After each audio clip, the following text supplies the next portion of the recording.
എന്ത് പറ്റിയതായിരുന്നു? ഞാൻ സ്കൂട്ടറിന് പോയിക്കൊണ്ടിരിക്കുമ്പം ഒരു കാർ വന്ന് ഇടിച്ച്, ഞാനും വൈഫും ഉണ്ടായിരുന്നു.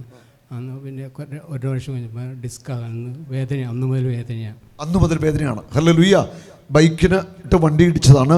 വണ്ടി ഇടിച്ച അന്ന് മുതൽ നടുവിന് ഡിസ്കിന് വേദനയാണ്. ഹല്ലേലൂയ. എവിടെയായിരുന്നു വേദന? ഇവിടെയായിരുന്നോ? ബെൽറ്റ് ഇട്ടുണ്ടോ? ഇല്ല, ബെൽറ്റ് ഉപയോഗിക്കുന്നില്ല. ഒന്ന് കുനിഞ്ഞോ, നന്നായിട്ട് കുനിയട്ടെ. ആ, കുനിഞ്ഞോ, ഒന്ന് പറഞ്ഞേ. തിരിച്ചേ, ആ ഇടുപ്പൊക്കെ തിരിച്ചേ, തിരിയട്ടെ. ആ, ഒന്ന് ഇരുന്ന് കുത്തിയിരുന്ന് എണീറ്റേ, കുത്തിയിരിക്കുക. എന്നിട്ട് എണീറ്റേ, നടുവിന് ബലം കൊടുത്ത എണീക്കട്ടെ, നടുവിന് ബലം കൊടുത്തേ, എഴുന്നേറ്റേ. ഇപ്പം നടുവിനുണ്ടോ? ഇല്ല, മാറിയിരിക്കുന്നു. ആ ക്ഷതം പൂർണ്ണ സൗഖ്യമാണ്. കർത്താവ് നന്ദി പറഞ്ഞു കേട്ടോ.